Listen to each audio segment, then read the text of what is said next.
some great shows at Treasure Island this year, including Gabriel Iglesias on July 31st, Joe Bonamassa on August 15th, Snoop Dogg on September 5th, and Ron White October 17th. Get the complete details on all our upcoming shows on the concert page at KFAN.com, keyword calendar. Did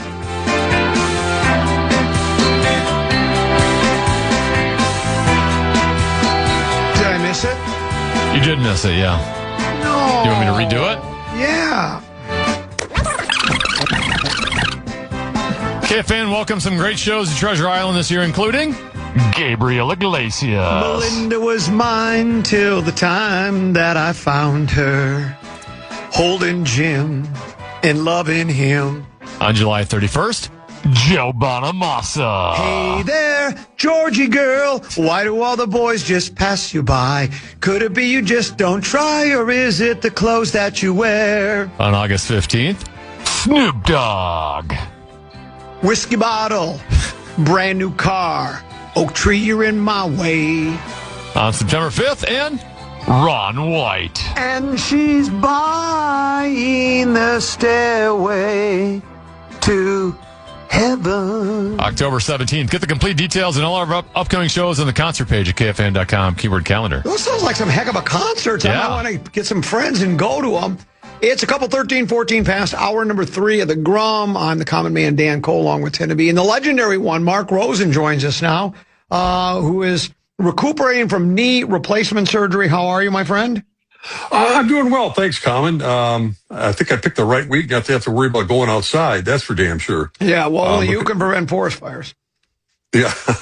Been looking out my window most of the day watching golf. And my goodness, I know the number of events that have been canceled and how it's affecting. I can't believe the people that have to work outside working on this. As we all know, there's construction pretty much everywhere in the Twin Cities. And you live in a high rise. Is it smokier higher above the ground? Can you tell? Is it different? Or? Well, I don't know if it's a lot different than it is on the ground. I mean, it's been extremely smoky, as we all know, no matter where you are, not just here, but even out East Coast and everything. But yeah, it's eerie. I mean, it's Twilight Zone-ish. I mean, for sure, because it's sunny out and it's we've had great summer weather, but now it's just pretty much we all know the warnings. It's like New Delhi. It's like living in New Delhi. Yeah, it is. Well, we have the worst air quality, second worst air quality in the world, I think, right now is what we were told. And it sounds like it's going to be passing through tomorrow. So that it looks like we've got some reprieve starting tomorrow. Fortunately for, everybody who's here, I know they have the USA Cup going on,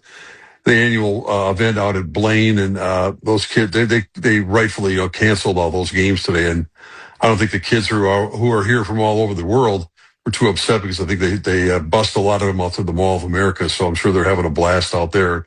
And it's just, you got to be smart about all this stuff. But yeah, for people who can't do anything about it, I mean, you have to work outside. I hope everyone's obviously taking the proper precautions. It's, it's not something we want to experience with all the fires going on in the Boundary Waters and up in Canada. It's affecting a lot. I mean, millions and millions of people, not just here, but around the East Coast as well.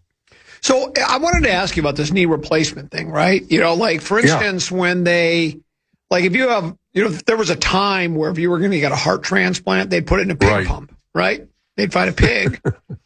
Do they like a cow's knee or something they put in you? Or? No, I mean, my knee still looks like a knee. It's just that what they do is take out the bad, My surgeon said, yeah, you need, because I said to him, are you sure kind of the old, are you sure I need this? I was limping around pretty badly. He goes, after the surgery, he goes, yeah, you needed it. No, they put in, I don't know if it's a titanium. It's a combination of that. And when I walk right now, I hear a clicking noise, like click, click, click a lot. Magneto and titanium, man. Yeah, the plastic. Yeah, probably like, the tennis racket I used to play with. But, and then a newer version of the plastic, I don't know, the plastic piece that goes on top of it.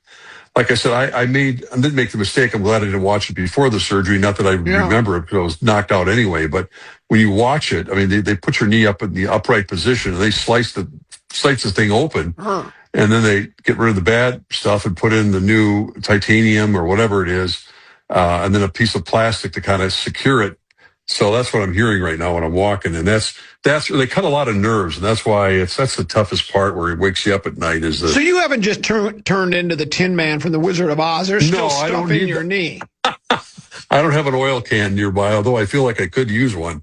Because I was wondering, when you go to a doctor's, you'd go see Sheldon, and he would want to check your reflexes. He would take that rubber hammer and hit your knee. If they hit your knee, would you have reflexes in it, or is it just a piece of metal? Well, I've had the left one done back in 2015, so those nerves that are cut, I still have mostly numbness in a lot of my left knee. It doesn't really affect it, but you're right. I never thought of that. When they give you that test where your reflex kicks out, I probably wouldn't even feel that thing anymore. So, that's where the burning sensation and that throb. If you have a throbbing headache, you know what that feels like. It sucks. Well, that's what it feels like on my knee a lot.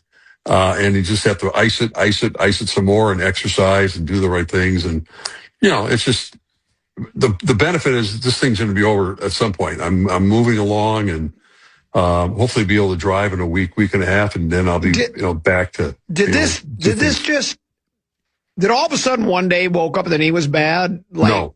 Like I thought maybe it was one specific instance, like when you got down on bended knee to ask Karn for her hand in marriage. That could have done it. Yeah. And then go ahead. Go ahead. Oh, no, it's a long-term thing. It's a long-term thing. It ends up being arthritis. People know it's kind of like bone on bone. You don't really. It's probably a lot of it's hereditary. I mean, it's something that maybe I got from my folks at some point. But it takes fortunately I was able to get through most of my life without having to deal with this stuff. I played a lot of tennis, so you could wear it down. Well, you beat Bobby Riggs. No, Chris Everett.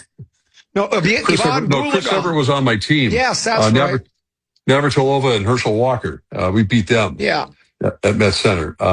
It's just a lot of, wear and tear as you get a little older. And then if you have my leg goes, I'm a little bow-legged. So it's just, it puts a lot of pressure on that part of your knee. And then eventually it just kind of goes, okay, that's enough. So look like I said before, people have to go through a lot. This is still elective surgery. I didn't have to do it. It would certainly could make my quality of life better. But it's not like I say, hey, you got to get a bypass, triple bypass or something. This is good stuff. And meantime, eating healthy. It sounds to me that the knee surgery is sort of like what I am to you. I better your quality of life. Correct. Yeah. I very much associate the two along those lines. The new knee gives you a better quality of life, and working with me is giving you a better quality of life. Well, I'm looking forward to coming back in studio at some point. Working with you, very agitating, but he feels like he has to do it. Yeah. Exactly. Thanks, Tana. It's a blessing and an honor for him to work with the common man. Appreciate that. I often imagine when you asked Karn for her hand in marriage, did she right away say yes, or did she say? I imagine her saying, "Let me sleep on it." Let me think about. I expected that response, but believe it or not, she said yes right away. Okay, that would have been my assumption. I don't know why I think that way. Well, it was I did a good job. I shopped for the ring, and I did all the right stuff. Except I did not get on bended knee. I did not. I don't know why, but you couldn't. I couldn't. I wouldn't have been able to get back up. Then she would have gone, what am I doing? I don't want to marry this guy. Well, then on bended knee, you would have just been at eye level anyways. I mean, That's true. You're 6'9", and she's I'm not 6'9". I'm 6'5". 5'6", 5'7"-ish. I don't know. Somewhere. She's about 5'6". 5'5". Yeah. You tower over her by like a foot. Yeah, that's true. She'd have no chance in a pickup basketball game, though. Because of your knee, she's probably quick enough. She could get around you and take it to the basket. Yeah, she thinks of herself as a point guard, and really? For sure. Yeah, exactly. But she's been my rock throughout this whole thing, and she kicks my butt when the exercises. She does not let up on me. So that's the kind of person you need. You don't need a yes person. You don't need someone to say, "Oh, you're doing so well." No, do another one. Do another rep. Yeah. Do another. She's sort of like the fitness king. The fitness king, when you're ready to give up, he says, "Give me 3 more." Right? Right. Well, yes, pretty much. He's very motivating. So that's what those. Yeah, eating real healthy. I've taken coach to eating clean and everything. I think since the surgery 3+ weeks ago, I think I've lost like 9 pounds. Really? Yeah, I'm not kidding. I got on the scale today. I went, whoa. I hadn't weighed myself in a while. Turn around and look, and you'll find it. I'm just kidding. Yeah, I can't help myself. I can't stop myself. That's okay. It's all good. All part of the process. My guess is you've kept a keen eye on the USA Network and you've been watching the Open Championship. Is that correct? I was just talking to Tenna during the break. I mean, unlike some of the other major golf events, they do wire-to-wire coverage. I mean, I couldn't sleep again early this morning, and I got up at, I think it was like 4:30, 4:45. They were already televising it. Yes. And I went, oh, this is kind of fun. And a lot of named golfers, including my guy, John Rahm, were already teeing off. I went, this is great. And so they're still carrying it right now. So I love the fact that sometimes I think it's the U.S. Open, other Masters, you got to find a special network. Who's carrying it? How do I find it? So I haven't been locked in all day, but I've watched quite a bit of it. I enjoy watching the Open and the links golf course and what it's like, and watching some of the top pros struggle, like Rory's been struggling, and others that have been turned. Like your guy, Molinari, I think he shot 300 today. 367. He's 2 shots out of the lead. Suber in the house at -5, at -6. Right. And they've completed their rounds. That would be Im and Danny Brown. You must have been just tickled when your guy, watching Bryson DeChambeau hitting it all over Birkdale and Royal Birkdale, and actually posting a really good score. He had -3 today, 67. Well, has he not missed the cut the previous 3 majors? Yes. I think he did. So yes, this he did. is a big. Yes, this is big. Yeah. So if he could play under control, I mean, it's fun when he unleashes. Well, you know what? The thing is he claims you heard it. He took a shot at Faldo, right? I did not. So Faldo basically criticized DeChambeau leading up to it this week. Said, DeChambeau, wants to, because DeChambeau said he likes to attack link style courses. Mm-hmm. Faldo, who's no stranger to link style courses, the last Englishman to win an Open Championship way back in I think it might have been 1992. He's the last English in 30. It's been 34 years, so it must have been 92. Amazing. Said the last Englishman to win. And Nick said, "Well, that's not going to work on a link style course. You can't attack it. You have to, you have to just traipse your way around it, be strategic." Mm-hmm. So then DeChambeau was ripping driver almost every hole, and then afterwards they talked when what was the key to your round. He goes, "Well, I think I was really strategic. I used a lot of strategy." Yeah, he said strategy like 4 or 5 times. He was listening to Faldo, so that always adds to the entertainment value as when. Well, listen, I wouldn't mind seeing Bryson hanging around long for the weekend. He's an exciting guy to watch, and he's always colorful, and it's the golf. The golf needs more characters like that. I think he's good for the speaking of DeChambeau, who's still with Live Golf until it finally it's going to sputter out to an end here pretty quick. It will. And John Rahm, your guy, is a Live guy. What was interesting is, I think it was 22 questions were asked of him in his opening news conference. Not one was related to Live, which is just completely new. Because I think everybody knows it's over, and I'm sure he didn't mind not having to answer about it either. We'll break. We'll come back. Okay. Talk more with the legendary one Mark Rosen. Tennessee, I think, has a Keyword Force National Cash Contest brought to you by our friends at BigDeck.com. Get your deck on. The Fan and BigDeck.com want to give you a shot to win bonus bucks with our national cash contest. Enter the keyword credit at KFAN.com now for a shot to win. The keyword is credit. Enter now at KFAN.com.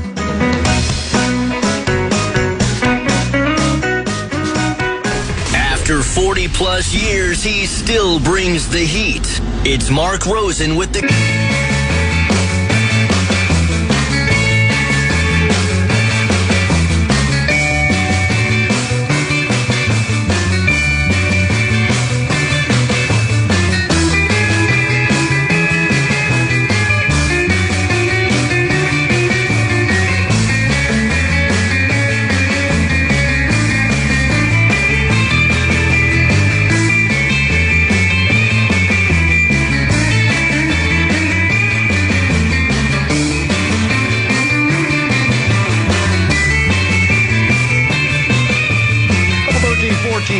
I'm Common. He's tend to be Mark Rosen is here as well.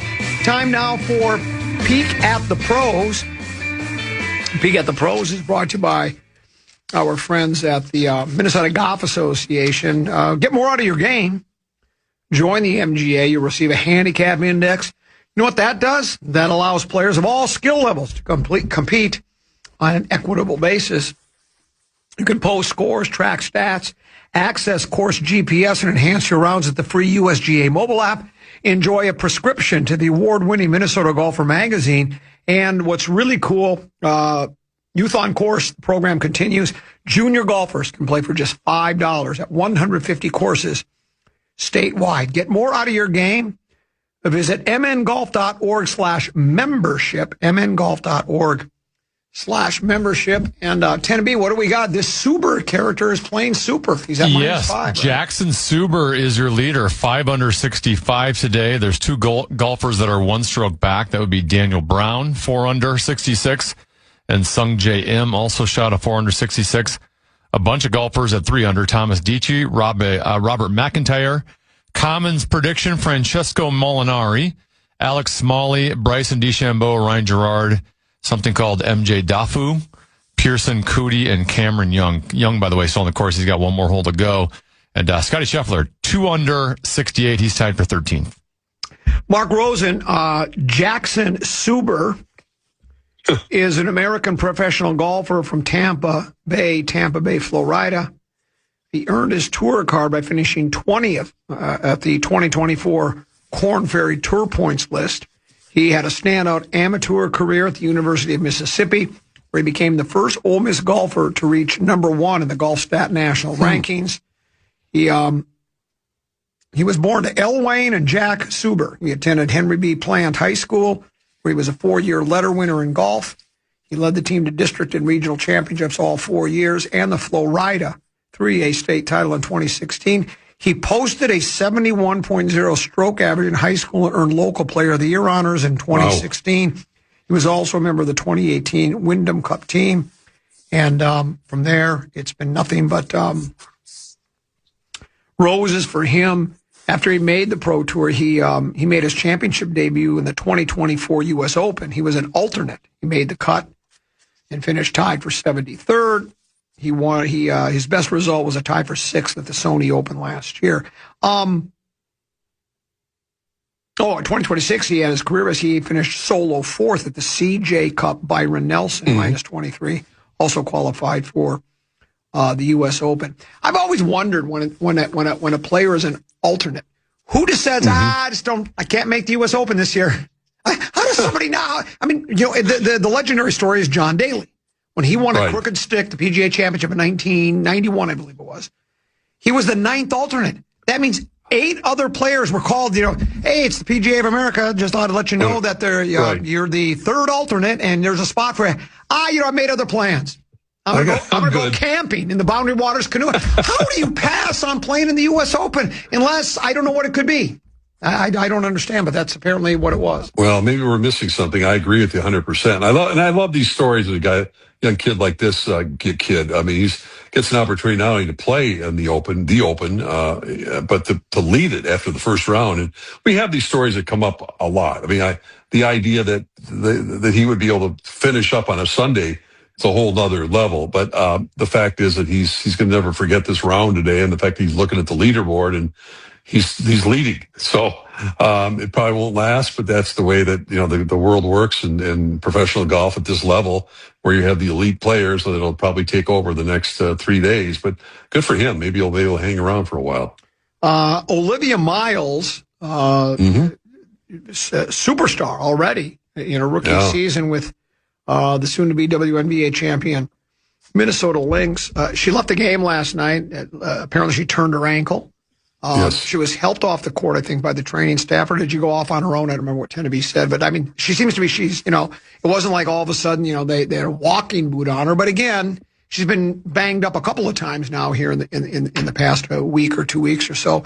And, Tenneby in the 5-3-4 asked me, will they miss her? And it's like, yeah, I mean, I still think they're a good team, even without her. But you take the best player off of it, and she's right now the best player with Fee still out. So is Fee still out, or is Fee finally come back? No, she's still out. I mean, we keep hearing she's getting closer, but we're now in the middle of July, and I'm sure they're being very, very cautious. I know she's working out and all that, and they want to make sure that she's ready for the playoffs. But Miles is miles ahead of everybody. I mean, they have a really good supporting cast, but it shows the importance of whatever male, female, doesn't matter. You got a point guard that can do the things that she's doing. shooting, obviously distributing the ball. She's got a great flair. She's got great vision on the court.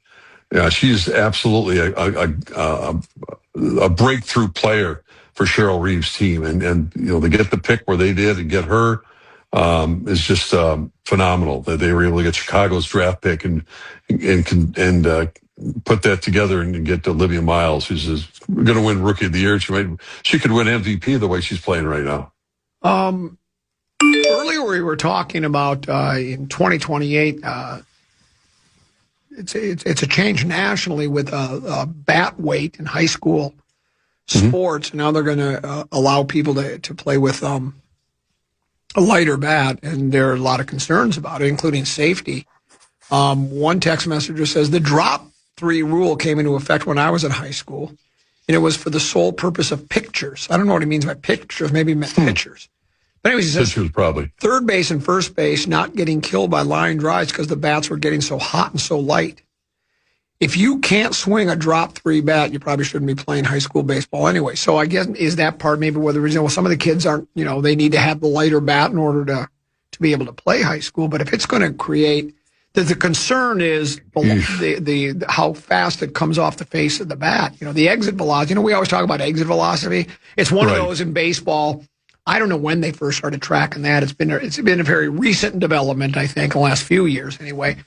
We never talked about it back in our day, but they'll always say the exit velocity on the bat was its best all year, and it means just how fast that's coming off. And you get. Well, we saw it the other day with and I never did follow up on the story. I think it was Royce Lewis hit a line drive back to the mound that went off the Cleveland Guardian pitcher's elbow, and they took him out of the game immediately. Did we know what happened to him? I didn't follow up on the story. I never saw a follow up as well. I did see the replay of that. So and it's something you wonder how that doesn't even happen more often. Correct. And there've been some damaging over the years, over the decades. We remember pitchers that have almost had their careers ended or did have their career. Herb Score, wasn't he the one that? Yeah, Herb Score. Yeah. And that goes way, way back for the kids. Cleveland Indians southpaw, great pitcher. Right. Really good. And again, that's many, many moons ago, but there've been others that been hit many times. And you think about, all the times we watch batting practice and watch our guy Tom Kelly throw batting practice, they got the net up in front of him. They're throwing lollipops up there to hit the ball back, and they're real careful about it, but you have to be protective because they don't have any protection against these guys. Imagine throwing batting practice to Kirby Puckett back in the day, and he's hitting line shots up the middle, and you're throwing 60-mile-an-hour fastballs at him, and it's crazy. So, I understand. And then you go down the lower levels, and including high school, it can be a scary proposition because they don't have necessarily the fallback to sort of protect these kids. Yeah. Well, and you talk about the pitcher having to basically get out of the way of rocket-like projectiles. We also have the pitcher hitting batters. We've seen a lot of bad ones, including back in our day, Tony Conigliaro for the Red Sox. Oh, my goodness. Got hit in the eye, and he was never the same again. He came back, but he was never the same. Well, remember when I think it was Dennis Martinez, speaking of Kirby, hit Kirby Puckett in the face at the end of the season. And as it turned out, that was his last at bat because he went to spring training and he was tearing it up in spring training, and he woke up and couldn't see out of his eye. Correct. And that was the end of his career. Final segment right around the corner. It's the legendary Mark Rosen along with Tenneby and Common Man right here on the Common Man program on the Fan.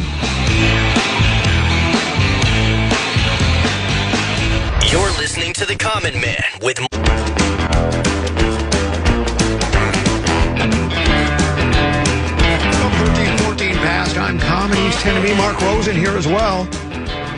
Final segment of the program today. I know, Rosie, you rarely get east of the Mississippi River to get over to St. Paul, so my guess is you won't be at Amsoil Arena in Duluth this weekend. It's the season finale for the Minnesota Monsters. Buy one ticket, get one free. Prices start at $15. Doors open at 5. Game at 6. Playoffs the following Sunday. The Minnesota Monsters. It's arena football. Come on. Is it really? Based in Duluth. Will you be there? I won't be venturing outside my door, except I might try to go out for some dinner tomorrow night, but I'm not going to be going up to Duluth. I haven't left my place for 3 weeks now, basically, so other than going to physical therapy. So no, I won't be going anywhere. I can't drive yet, so no, I'm not allowed to drive. So yeah. Well, your wife, your wife's very capable of getting behind the wheel of a car. Well, she's been taking me to physical therapy and what I have to do, and that's about it. But no, I will not be. Let me ask you another question. So let's say when you don't have knee issues, like before you had your knee surgery, right? If you and your wife were going out somewhere, who drives? Do you drive or does she drive? Me.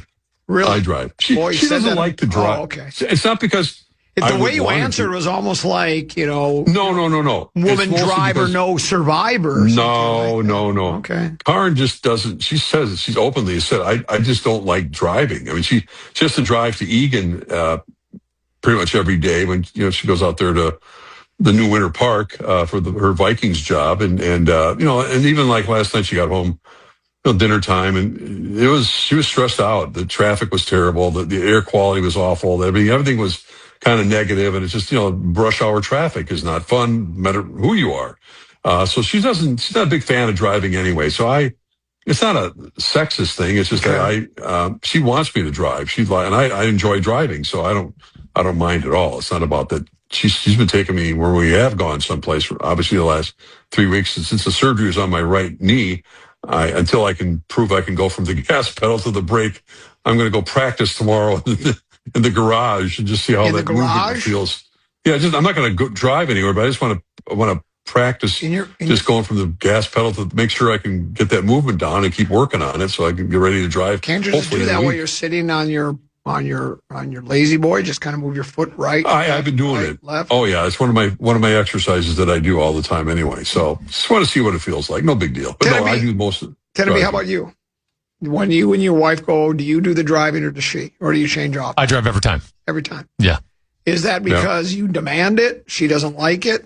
I tend to think that in most couples, married couples, I don't have any scientific evidence to prove it, but I would think that you're right. It's a combination of my wife doesn't like driving, I do like driving, and I'm the better driver. Wow. There you go. There's the jackpot. So you combine all those three things, and then, I drive everywhere. Yeah. According to you. Well, yeah, in my opinion. Wow. My wife wants me to drive, too, because she doesn't like... I am kind of a backseat driver. I am. No. Yeah. Well, when people... I can't believe that. Well, when you've graduated... Have either of you attended or graduated the Skip Barber Racing School? No. I've been up there, but I've not. That's not the question. Have you ever? No. Okay, I have. So you do tend to be judgmental on the way people drive because I'm a trained I'm a trained auto racer. I mean, I know how it works, and I just lane changing and too slow in one lane, or like when you're like, let's say you're in the right lane and someone's coming off a ramp or coming out entering the highway from the ramp. A lot of times the person driving in the right lane doesn't even notice that car's coming. And for me, it's like, well, I'm either going to speed up a little to let them have an easy way out. I'm thinking of my fellow driver, believe it or not.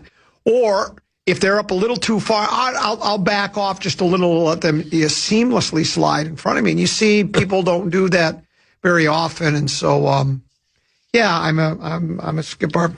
And I graduated. I wasn't just enrolled. Like, people will say, where'd you graduate? Well, I was enrolled at Forest Lake High School, but I didn't graduate. I was enrolled. I didn't even attend school there. I was enrolled, but I didn't attend. So that's an interesting conversation with spouses about the nature of the criticism about your spouse driving, because it could be anywhere from, you just about went through that red light, or you could have gone through that light, or you need to speed up a little bit. That's a roundabout. You got all the kind of things that would drive me crazy. I mean, everyone's guilty of it at some point or another. I try to keep my mouth shut lately when Karen's been driving. So I rarely been in the car when she has been driving, but now it's been more frequent because of what's been going on. And I just kind of zip my lips, but I just appreciate the fact she's taking me somewhere. Well, trust me, when you're now 75, there will be a time she'll be taking the keys from you. Yeah, well, there'll be times she'll have to drive because you're going to get to that point. Oh man, I don't even want to think about that. I had to do that with my mom and my wife Denise, and it just was not fun. This text message from the Bradshaw and Brian KFAN text line says, thank you tend to be for the honesty. It's a rare thing, 2 to 3, Tuesday through Thursday. What's that supposed to mean? I don't know. I just read it as it was. Be more specific. Honesty. I'm as honest as I could possibly be. This one says, my wife only lets me drive when we go on long road trips. Other than that, she does all the driving. It's a power thing. I started, like, when we go, when the four of us, it's not often the four of us are together anymore because, Pete's off at college and in San Francisco now, and Deuce was at Nebraska while Pete was going to Ohio State. But when we are together, I oftentimes let one of the boys drive. And it's usually, that makes sense. Yeah, because it's kind of nice just sitting in the back seat and not having to pay attention to where you're going. No, driving, I kind of like it. Well, and my boys do too. My family doesn't like the way I drive. They think I'm too aggressive. Well, you have a heavy foot. Yeah, I weigh about 150 pounds, and it's all on my right foot. Yeah. So, yeah. It is kind of a passage of time, though. I mean, obviously, I remember your boys being born, going through the whole process, and all of a sudden, it happened with me. My daughter the other day that took me to do my podcast, and I'm looking at it going, God, I just remembered like it was like yesterday. You were sitting in the seat, the baby seat in the back seat, and here you are, wheeling me around now, and it's like, okay, here we go. What's the next step? I just like, God, don't baby me like that. I hate it. But it's necessary right now. Dateline New York. This is from just over an hour ago. LeBron James knows where he will play this coming season. He's still not saying the NBA's career scoring king and current free agent spoke publicly for the first time in weeks this afternoon, though stopped short of revealing which team he'll choose to play for this fall, despite at least one cry from someone in a jam-packed room shouting for him to shoot. No, pick a team. Right. James said, it's going to be fun wherever I land. He was doing he was recording an episode of this Mind the Game podcast. Right. And with Tyrese Halliburton. Yeah, and the one thing he did say, let me find this quote. Thursday's appearance had been planned for months and announced publicly in May. James playfully chided Halliburton for asking him about his future. Didn't we talk about this in the back? James asked, and Halliburton said he'd leave it alone. Of course, they didn't leave it alone. James made a reference to a slew of teams such as Cleveland, Miami, Philadelphia, and Golden State. No mention of Minnesota from the King. Now, that doesn't mean he's dismissed the Wolves. As a matter of fact, Tenneby and I, trying to read the tea leaves, thought maybe he's not mentioning Minnesota because he wants it to be a complete and total surprise. Maybe he is coming to the Timberwolves. Do you think he's headed to Minnesota? Yeah, I doubt it. But I mean, I'm open. I mean, anything.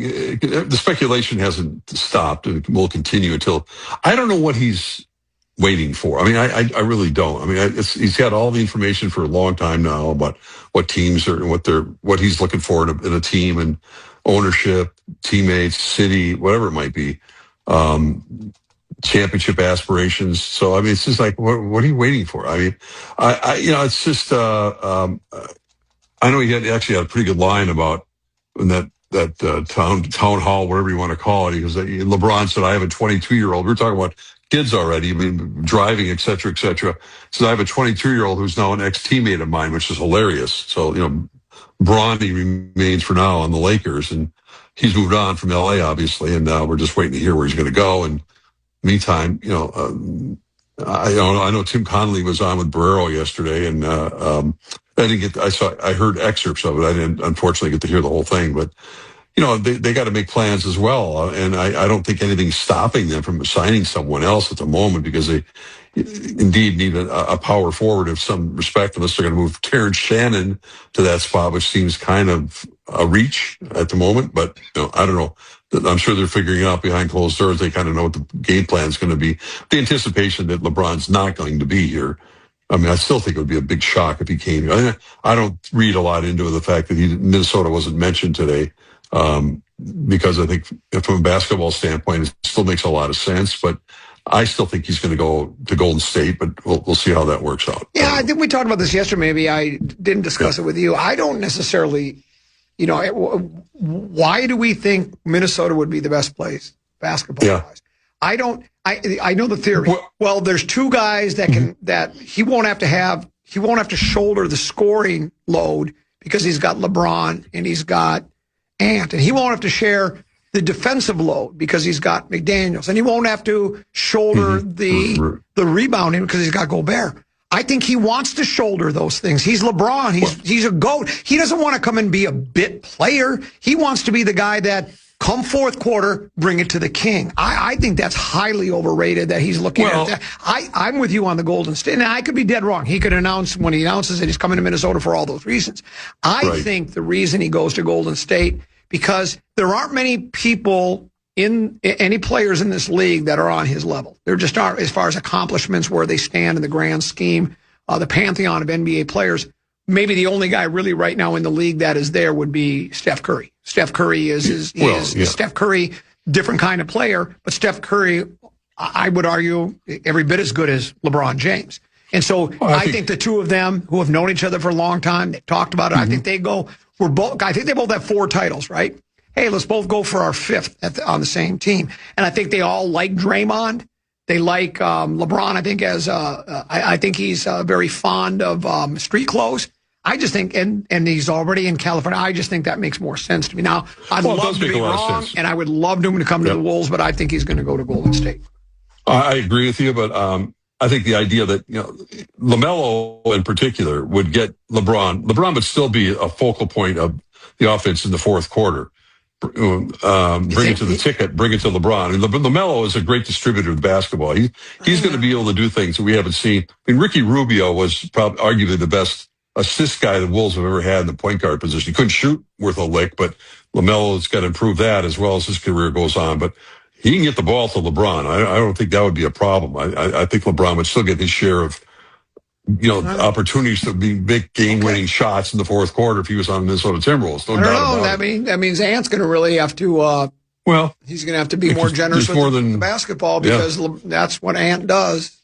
Yeah, he does. Well, no, he's not going to have 2 bodies all over him the entire time. That'd be the advantage for Ant. He can play out the ball a little bit because you saw in the playoffs last year, he'd cross midcourt and just immediately get double-teamed. He'd like it. I'm saying LeBron wouldn't. He sure would. LeBron wants to be the guy. If you think LeBron doesn't want to be the guy, I think that's delusional. He's not coming here like, I just want to get he's not chasing a ring. They said so. I just want to get a ring one way or the other. He's not doing a Durangelo where I'm going to join a bunch of really good players. He wants to go in a place where he's done that previously. Did what? Well, the first time he made the decision, that's exactly what he did. He joined high-profile players. Miami. Oh, yeah, but he was still the biggest of those high-profile players. It's not even close. Yeah. They were still bit pieces with him. If he comes to Minnesota, Dwayne Wade's a Hall of Famer, but yeah, I get it. LeBron was the guy.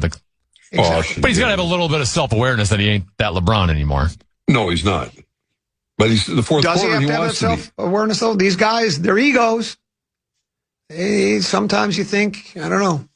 I hope I'm wrong. I'd love to see him come to Minnesota. It'd be wonderful. But I don't think he wants to. I don't think he needs that. I don't think he feels he needs that much help. Hey, I don't have to do anything. I can just come in here and take a few shots a game, play a little defense, take a few rebounds, do a lot of load management, and win a title. That way. He wants to win that title. Where it's like LeBron James won the title. Oh, LeBron James was a piece on winning a title. I don't think he wants that at all. He wants to be the guy. Yeah. But we'll see. Again, none of us can read his mind. We don't know that's why maybe he really hasn't made a decision yet. Maybe he really is thinking it over. Maybe he isn't just milking it like a lot of us think. Well, I tend to believe he's milking. That really nothing has leaked with all the insiders, that nothing definitive. Everyone's speculating, and that's really all it is. Even the top guys who leaked these stories, all they're saying is, well, it looks like he's getting closer to making a decision, and they've listed the 4 teams in particular that are obviously been the contenders all along, including now the Philadelphia 76ers. But, no one said, well, man, it looks like it's going to be Golden State. It looks like 100%, it's going to be Philadelphia. LeBron's kept it pretty close to the vest. Rich Paul is. So, I mean, and some people feel like Philadelphia might be the best basketball fit. But again, I still look at that as almost, I just think the Golden State thing makes more sense because he'd still be, I think he'd really be sharing the ball. It would be the Steph and LeBron show. Steph and LeBron with Draymond doing his dirty work, right? Irritating the other team, getting rebounds, playing some defense. I still think he's got a little bit left. And then they use, if they do indeed, if Street Clothes comes back, then they have Street Clothes as the guy that does the rebounding. He has all the things there, but he's still the number one scorer. even with LeBron, I don't see that Golden State team competing with the likes of San Antonio and OKC. They just don't. They're too old. I mean, maybe that's part of the challenge for LeBron, though. Well, maybe it is, but good luck. I mean, it's just not going to. I just don't see it working in terms of winning playoff basketball series against, in particular, those two teams, and then throw in Denver and potentially throw in the Wolves. That's a grind for the 40-year-old crowd. All right, let's say LeBron signs here. Let's say he signs here. Do you put them as the odds-on favorite to win then the West? Do you think? No. Oh. No, not the odds-on favorite to win it, but I'd certainly elevate them in terms of. Where would you put them? Where would you put them? I still put them behind San Antonio and OKC. I put them third. Okay. Yeah, if you went to Golden State, where would you put Minnesota? At third? Or would Denver be at third? Probably Denver. I don't know. I just don't know if. I mean, it's where hard would to you say. where would you put Golden State? Fifth? Man, probably. Really? Yeah. I think that their time. They've had one hell of a run. I just don't know right now with injuries that occur. I mean, the 82-game grueling schedule, and Steph has been, things have been piling up on him. He's missed more games of late. These guys don't play a lot of young games. Stars. What's that? We know it happened here. We know. Ant only played 65 games this year. Right? Well, he's been pretty durable. But my point is, yes, all we talked about is the Wolves. The Wolves have the theory is get the 6th seed is all you need. So maybe Golden State. That's true. Those guys want to play for a title. They don't care if they have the number 1 seed overall. No, I guarantee you. If they put that team together between LeBron, Steph, Draymond, Street Clothes, and whoever else is on the team, they're not sitting in the locker going, let's get that number 1 seed. They're just saying, no, they're not. Let's get a cohesiveness going. Let's bond together. Let's get our system running so that by the time we get to April and May and it's time for the playoffs, we're ready to go. I still don't think they can keep up with the kids that, the young studs that they have on those two teams in particular. Don't see it happening. But, we'll see where LeBron ends up. Well, you think he's going to Golden State, I think you just said, right? I said that. I don't. I mean, we'll see. I mean, meaning LeBron has to make the decision part two. I feel like he might go there because of for all the reasons you just mentioned. But I don't necessarily think that's going to lead to a title. That's for sure. Well, Well, there's no guarantee anywhere he goes. Anywhere. No, especially unless he's not. I highly doubt that San Antonio or OKC is in his plans. I still would put them the favorites as well, no matter who. That's correct. I mean, I still would say again, but as stranger things have happened. Well, have fun as you're driving. Do you think that when you get into the car tonight at the garage, practice braking, going from the accelerator to the brake, you should put please be patient, student driver behind the wheel, a sticker like that on your car? I'm going to put the hazard lights on.